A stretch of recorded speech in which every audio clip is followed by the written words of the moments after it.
आध्यात्मिक संस्कार।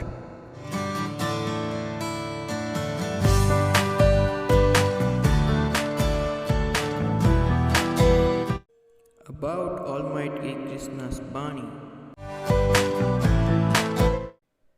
Who is watching everyone?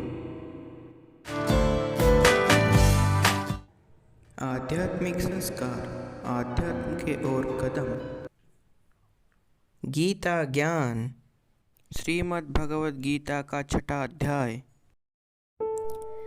उसके उपरांत श्री कृष्ण महाराज बोले, हे अर्जुन, जो पुरुष कर्म के फल को न चाहता हुआ करने योग्य कर्म करता है वह सन्यासी और जोगी है, और केवल अग्नि को त्यागने वाला सन्यासी जोगी नहीं है, तथा केवल क्रियाओं को त्यागने वाला भी सन्यासी जोगी नहीं है। इसलिए हे अर्जुन, जिसको सन्यास ऐसा कहते हैं उसी को तू जोग जान, क्योंकि संकल्प को न त्यागने वाला कोई भी पुरुष जोगी नहीं होता।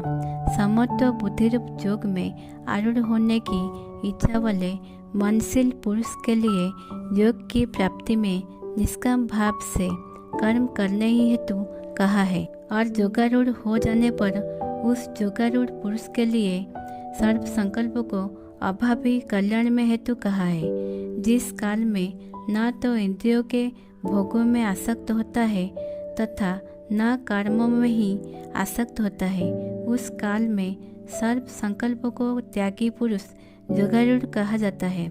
यह योगारूढ़ता कल्याण में हेतु कही है।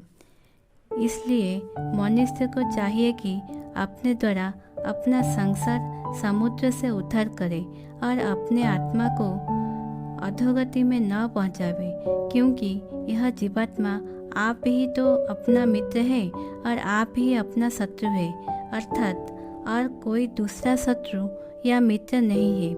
उस जीवात्मा को तो वह आप ही मित्र है कि जिस जीवात्मा द्वारा मन और इंद्रियों सहित शरीर जीता हुआ है, और जिसके द्वारा मन और इंद्रियों सहित शरीर नहीं जीता गया है, उसका वह आप ही शत्रु के शत्रुता में बरतता है।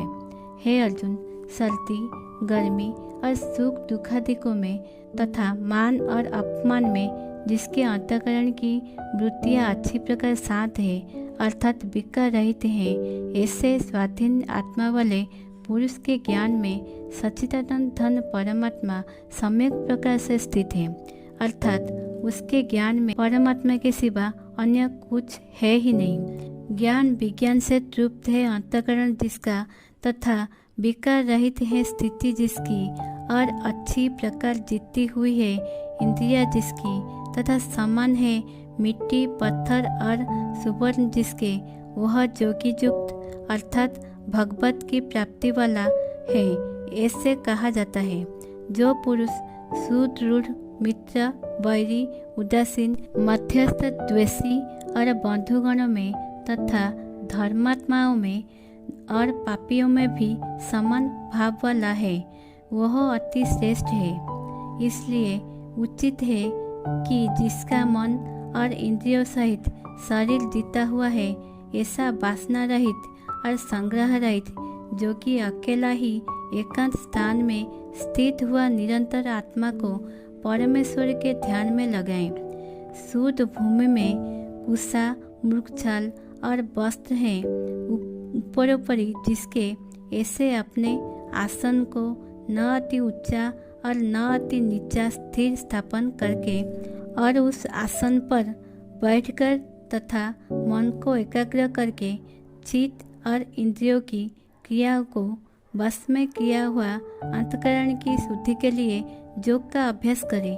उसकी विधि इस प्रकार है कि काया, सिर और ग्रीवा को समान और अचल धारण किए हुए दृढ़ होकर मन को बस में करके मेरे में लगे हुए चित्त वाला और मेरे परायण हुआ स्थित होवे। इस प्रकार आत्मा को निरंतर परमेश्वर के स्वरूप में लगाता हुआ स्वाधीन मन वाला जोगी मेरे में स्थित रूप परमानंद पराकाष्ठा वाली शांति को प्राप्त होता है। परंतु हे अर्जुन, यह योग ना तो बहुत खाने वाला का सिद्ध होता है और ना बिल्कुल ना खाने वाले का तथा न अति शयन करने के स्वभाव वाले का और न अत्यंत जागने वाला का ही सिद्ध होता है। ऐसे ही नए वीडियो जानने के लिए हमारे साथ जुड़े रहने के लिए सब्सक्राइब कीजिए हमारे चैनल आध्यात्मिक संस्कार को। और अगर वीडियो बहुत अच्छा लगा है तो लाइक कीजिए हमारे चैनल को।